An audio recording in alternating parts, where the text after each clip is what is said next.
Hi crafters, this is Raquel with Paints and Glitter and I welcome you to my channel.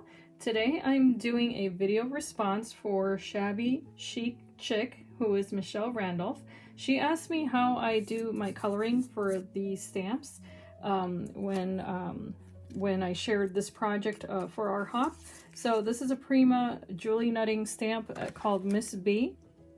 And I was happy to reply to her that yes, I could go ahead and share a bit of my coloring techniques. So I'm going to be doing that today. If you're interested, this is going to be just a coloring tutorial. So of course, if you have any questions, leave a comment down below. And if the video is helpful to you, then please give it a thumbs up and subscribe if you're new, okay? So first, let me begin by showing you a little bit of a closer image of this. And as you can see here, I did kind of fiddle around with the image as in terms of her face. Let me show you the stamp so you have a frame of reference. These are considered mixed media stamps because of the types of projects that you can make with them, but it is a rubber stamp. And as you can tell here, it's a very simple image and not very many lines are added to it, which is wonderful because then it allows you to determine what the stamp is going to look like in the end. So I have, of course, my particular taste as to how I want things to look in the end, but I did want to give her just a very soft look because that's something that I wanted for this particular project, was to just make her look very delicate. And then I also wanted her eyeliner to match the blue on the paper just because that's me. That's something I would do to match my outfit. And then I did give her a little bit of gloss there on the lips, but that's that and her headband are just Nuvo drops on top of alcohol coloring. But the wonderful thing about mixed media is that you can give dimension to your projects by using different types of mediums. So let me set that aside. To cover some housekeeping rules, the first thing that I can advise you is that the better quality of paper that you use, the better the image result will be when it comes to alcohol markers. And that is what I used for this image, as well as Prismacolor pencils. They go hand in hand. If you're going to do alcohol coloring, I highly advise that you also get the pencils. It's going to help a lot in terms of blending. The other thing is that you want to use good quality paper, so you can look up different papers that go with Copics or alcohol markers, that sort of thing. I happen to be using Strathmore Bristol smooth paper just because I didn't want any bumps. So the first thing that I'm going to do, of course, is to stamp my image. I'll be using Memento Tuxedo black ink, and as you can see here, I do write a little letter A here to remind myself that this will complement alcohol markers.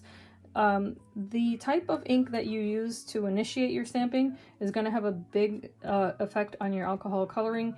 Anything that is alcohol based is going to blend with your alcohol markers, so you want to make sure that your ink is not alcohol based. So think in terms of if you were making salad dressing, you know, oil and vinegar don't mix, then in this case water and alcohol won't mix, so a water-based ink is going to be great for your alcohol coloring. Another suggestion would be, of course, to use a hybrid ink because those are meant to be used with different types of coloring techniques without bleeding. So one other tip would be that once you stamp your image, you heat set it. Anytime that you evaporate the water that's in the ink, it'll leave a permanent impression on your paper. So that's what I'll be doing. I'm going to stamp this first and then I'll dry it and I'll be right back.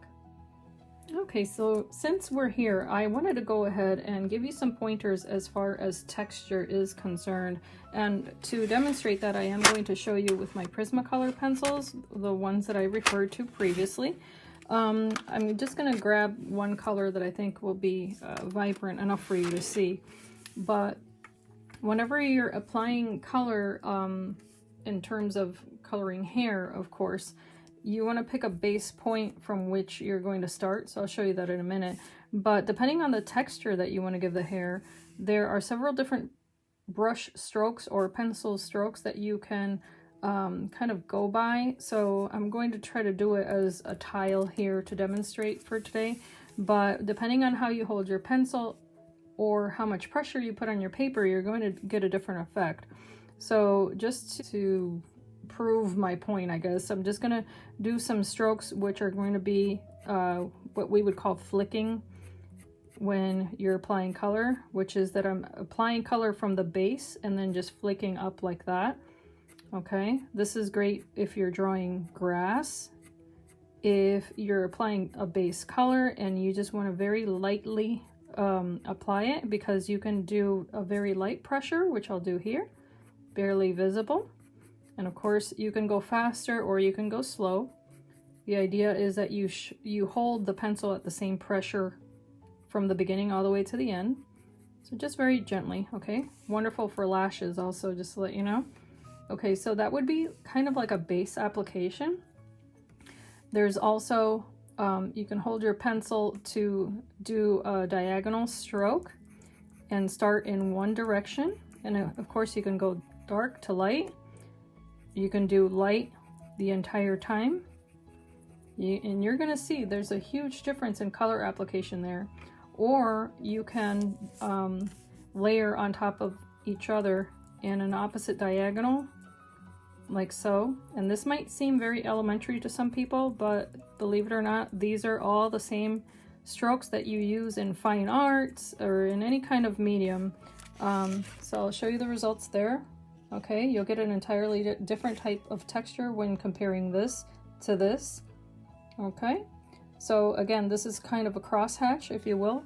And if you apply that same principle to a crosshatch where you start, in my case, I'm left-handed, so I feel comfortable starting from the bottom up, diagonally in one direction, and then diagonally again in another direction. You'll get an entire different effect. And then you can flip your paper if you want to, and even apply the line shape like that. So again, if you look at that in terms of this being applied to hair, you're going to get a completely different texture, okay? Also, when it comes to coloring hair that has, say, curl in it, you don't necessarily have to do a line. You can definitely color in circles like this. And once you repeat the pattern, it will not become so much a pattern that looks like circles to the eye, but it will definitely look like curls instead. So I guess the principle would be the repetitive pattern of a background is going to fool the eye into seeing what you want it to see. And that's just, in any design element, you can start pointing it out in different things once your eye gets used to it. But so there's another option. Again, just repetitive motion with the pencil. So say you want a looser curl, you could do ovals instead. And again, you're applying very, very light pressure to the background. Now, I'm doing these images rather large for demonstration purposes. This does not mean that I would draw huge ovals on hair. I would decrease the size of that tremendously. But depending on what you're doing, you're going to get an entirely different texture. And if you want to just loosely do what I would call like an S form, okay, this is also very, very easy to do. Just pretend you're drawing the letter S over and over again. Depending on the size of your S, you're going to get an entirely different look and pattern. So let me do a looser one so you can see. And I am barely touching the paper, but so long as you have a good pigment on your pencil or your pen, you're going to get the desired effect, okay? So there's that, okay? And if you see that, this all can be applied to coloring, okay? So then the next thing is to layer color for depth. When it comes to coloring hair, no one's hair is fully one color. There's no such thing. Even if you have the darkest of black hair, when light hits it, you're going to see a little bit of blue in there, a little magenta, a little bit, well, depending on it, there could be some gray behind it and things like that. So you can apply that also to coloring hair. For today's demonstration, I'm just gonna try to emulate what I had done before, which was, she's kind of like a honey brown hair, and I did that on purpose, of course, because she's Miss B and associated that with the color of honey.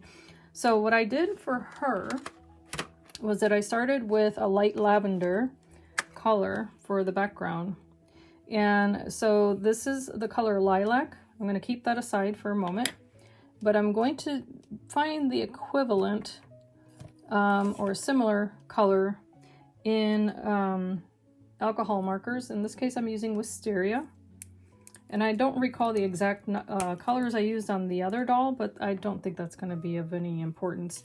So I'm just going to start where the baseline is here on the crown of her head, because I'm going to avoid that little headband.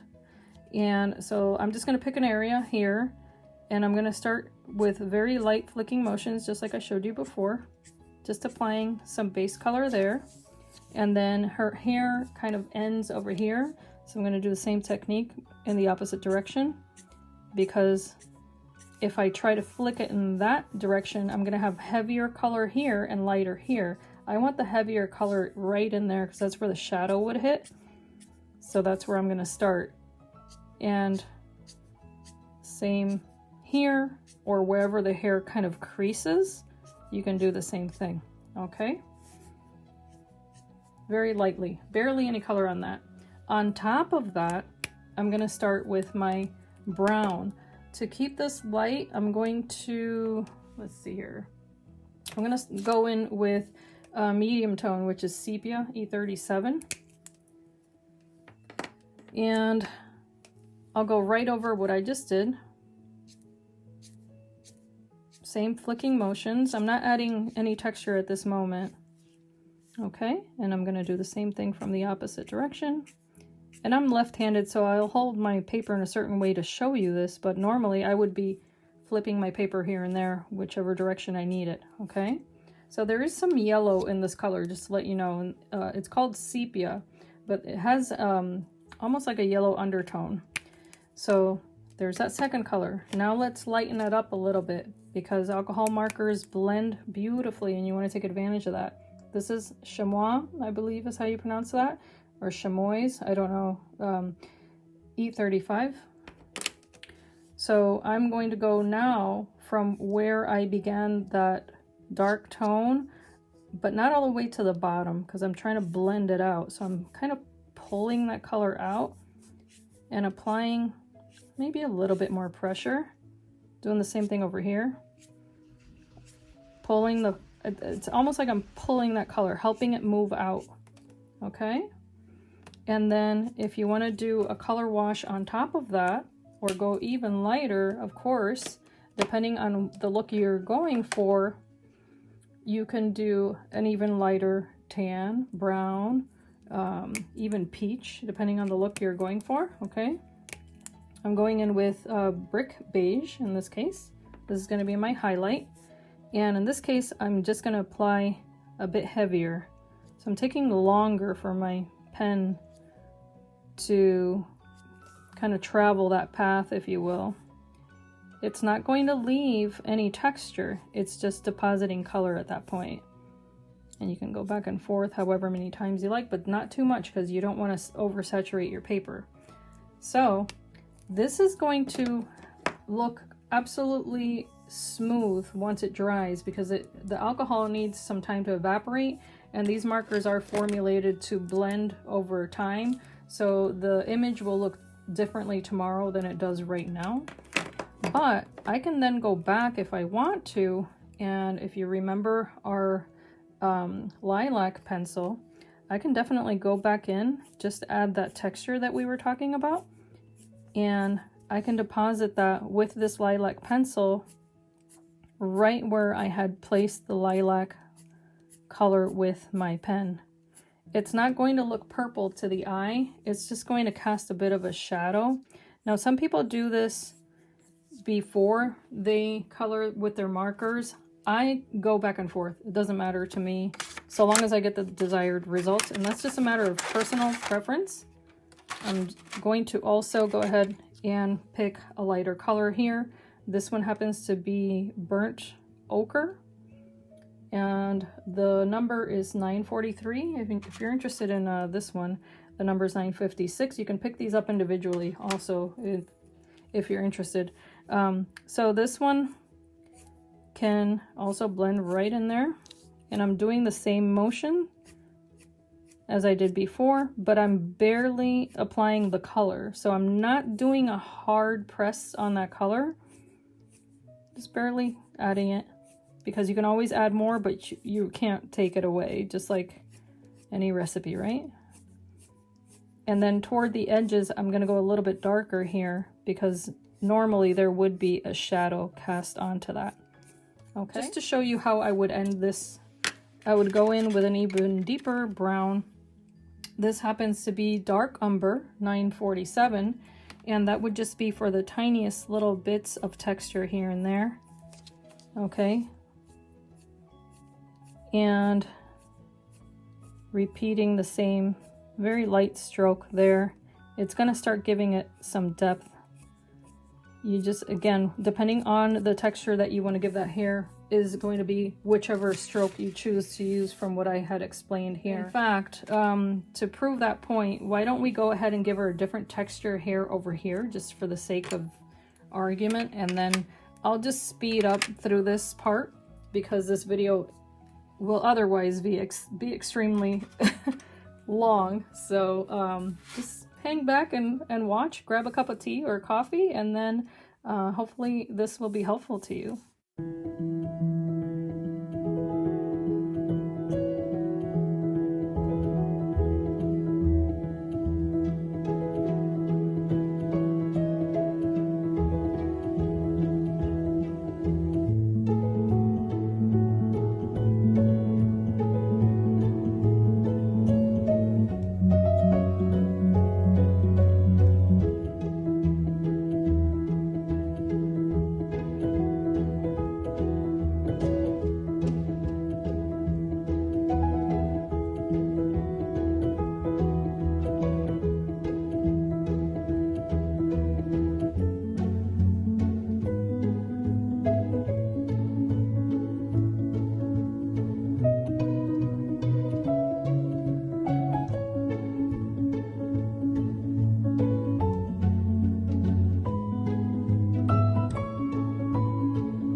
So here we are. I gave you 3 different samples of hair textures that you can see here, starting with that very smooth linear look.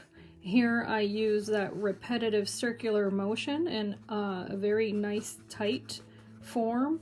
And then here I did the more S form, if you will, to give it an entirely different type of texture. So if you see it separately, that's the texture you would get with that type of hand motion in coloring. There's this one, and then there's this one.